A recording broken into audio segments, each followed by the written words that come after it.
Shalom, shalom. First and foremost, I want to give all honor, praise, and glory to Yahweh, Bahashem, Yahweh Shai, Bahashem, Rachakodash. Double honors to the apostles and elders of great millstone who rule well, teach well, where I learned this truth from, and peace, mercy, and blessings to the hopeful elect that believe on this truth and sincerity. It's your brother Yahweh Khan, come back through the spirit and power of Yahweh, Bahashem, Yahweh Shai, from the GMS Cleveland branch of Lord willing this be edifying. Just so quicker through the spirit, as you can see.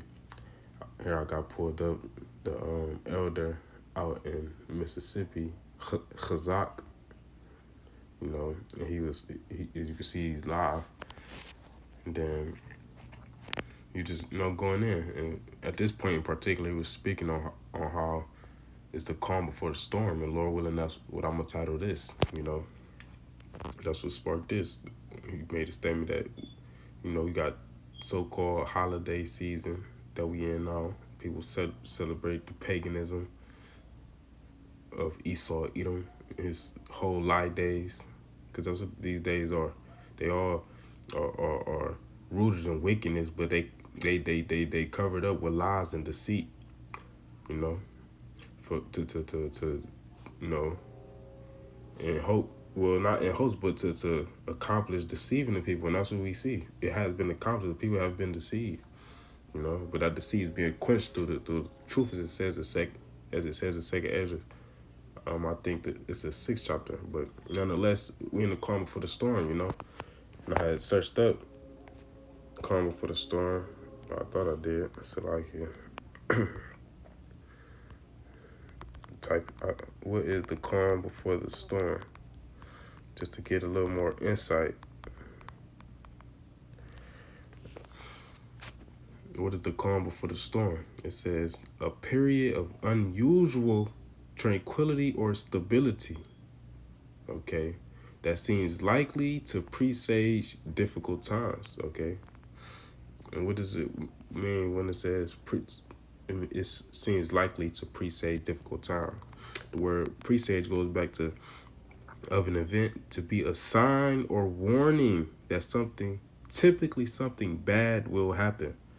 A sign or warning that typically something bad will happen. An omen, okay? So in a period of unusual, so when you, okay, for example, the current day and age we live in now, okay, just about the beginning of the year, they was harassing people with wearing the diapers on their face and taking the juice, okay, and that went on for a period of time. Then next thing you know, we got that period of unusual stability, tranquility, where people don't gotta wear the diapers on their face. They ain't gotta worry about Sleepy Creepy Joe hopping on the screen telling them to take the juice, and if not, they're gonna suffer consequences, things of that nature. This is unusual because they just telling people to do these things. But it's the calm before the storm, okay? Because this is the omen, this is the sign or the warning. The fact that people can go about everyday life smooth, lollygagging, is a sign that things are about to get very bad, according to the scriptures. For when they shall say peace and safety. Okay, let's go to that. 1 Thessalonians chapter 5, verse 1. Okay, you see the heading, the day of the Lord. It says, but of the times and the seasons, brethren, ye have no need that I write unto you. For yourselves know perfectly that the day of the Lord so cometh as a thief in the night. Those who in the know, who of the household of faith, them the same ones that's going to be watching, therefore they will know what times we living in, Verse 3, for when they shall say peace and safety, okay, everything is cool, everything's going back to normal, take the diapers off your face. Then sudden destruction, okay, another word for sudden is unexpected, okay. Then sudden destruction cometh upon them as travail upon a woman with a child, and they shall not escape, okay. When everything is calm, so to speak, then the storm comes, Let's go back to this. It says, what is meant by the calm before the storm? The calm before the storm, a period of peace before a disturbance or crisis. And I can't remember which one of these devils was saying it, but basically they made the statement that you never let a good crisis go to waste. Okay? You never let a good crisis go to waste. And the past 2 years, the world has been in the midst of a crisis, and they didn't let it go to waste because it resulted in the people being conditioned, okay, to being dumbed down and being prepared to take this the CHIP ultimately, but being prepared to transition into the NWO, the fourth industrial revolution, which is the merging of of mankind and technology, okay, which is all the plans of these elites, you know. But this is the them not letting the crisis go to waste, okay, and it's another crisis about to come, and they not gonna let that go to waste, so to speak, even though they devices will be disappointed, okay, when they about to fill a belly, the Lord's gonna cast fury upon them, roughly paraphrasing. But it says an unnatural or false, you see, unnatural or false. This is a false period of stability and peace these people are living in.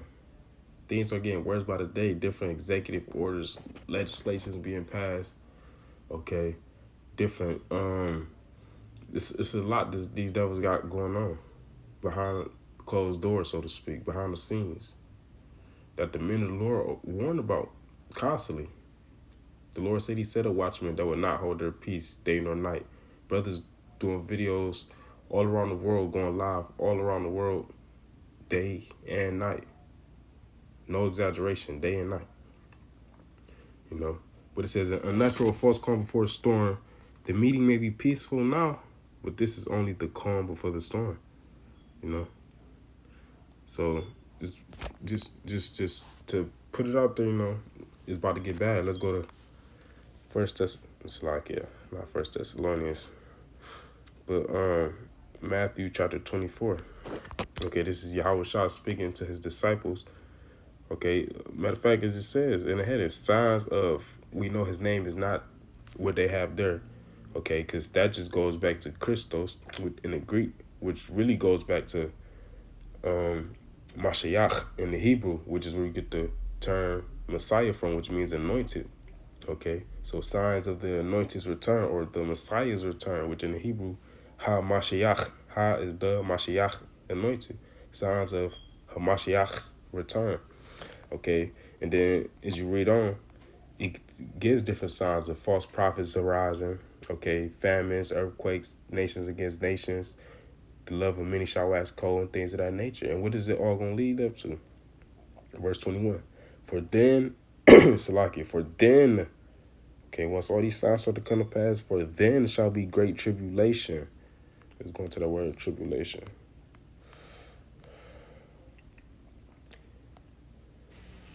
Strong's G 2347. Thlipsis. Thlipsis, okay, oppressing, pressing together, pressure, and that made me think of how the apostles and elders always say that the squeeze. So like they always make reference to the squeeze that the elites are putting on this place. Okay, they got the value of the dollar going down, which is causing inflation and will lead to hyperinflation. Okay, and on top of that, they laying people off, so it's a squeeze. As above, so below. I think the saying is, it's a squeeze, the pressure, the pressing together. Okay, metaphorically, oppression. Okay, let's see what Google says for the word oppression. Prolonged, cruel or unjust treatment or control.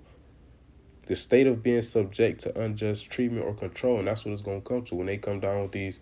When the devil come down with great wrath, according to Revelation 12, and he start to implement and demonstrate his draconian measures, when people start getting put to death for not wanting to take the CHIP, and for those who do take the CHIP, it's going to be a lot going on.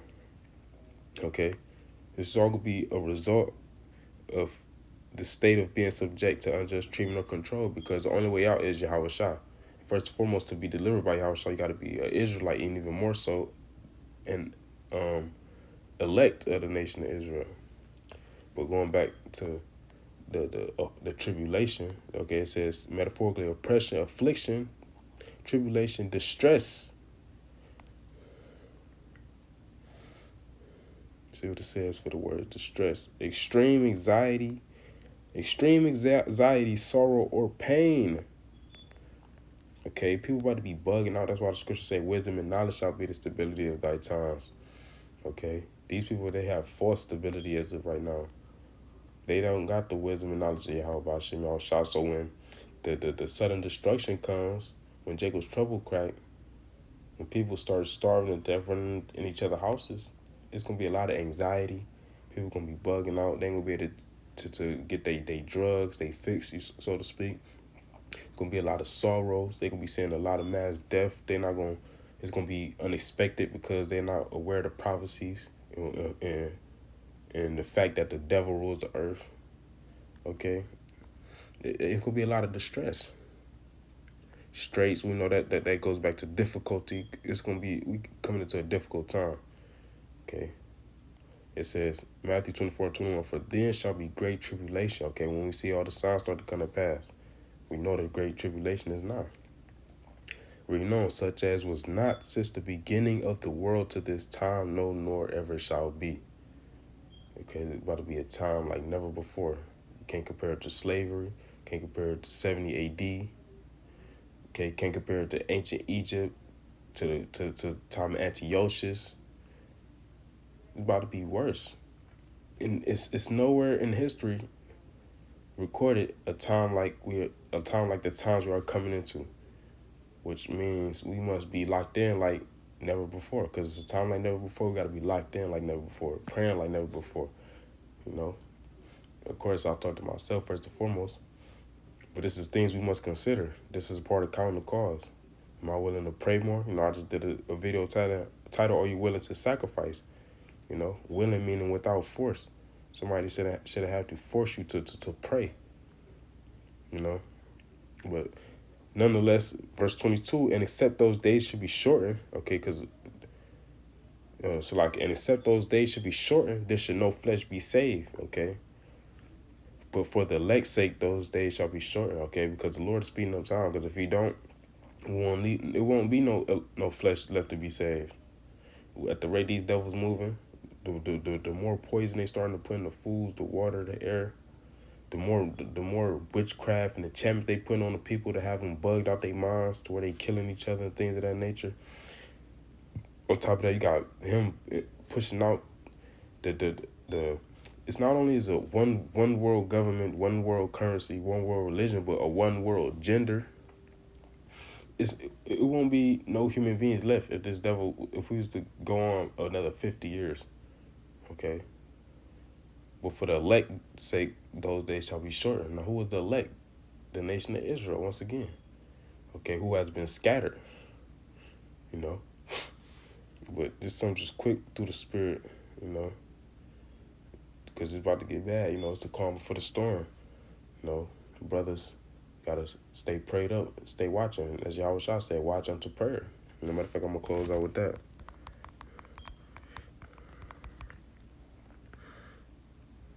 Oh no, that was Peter Salakia. 1 Peter chapter 4 and verse 7. But the end of all things is at hand. How do we know the end is at hand? Because of signs. Okay, brother just sent a picture to the group chat of, I don't know what store in particular, like a grocery store or something, and the frozen food section was empty, all of it. You know, and I think that was here in Cleveland. But nonetheless, this is a part of the signs, famines. That you read about that 2nd Ezra 16. You know, it says, but the end of all things is at hand. We witnessing it, the effect of every vision, Ezekiel the 12th chapter. Okay. Read on, be ye therefore sober, okay, meaning focus.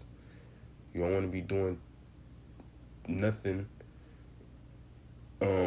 more than you doing for the Lord. Salaki, I said that wrong. You don't want to be giving it too much time into the flesh.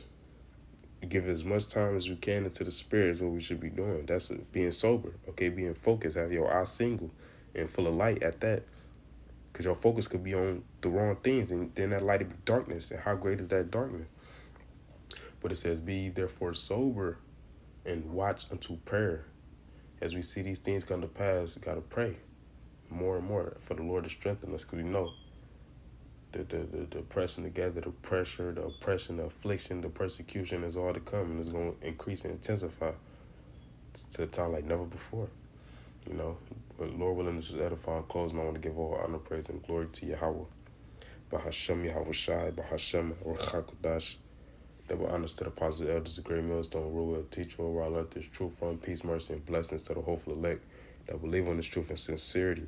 Till next time I say, Kwame Yashala, Wama Wath Lapabor, Shalom.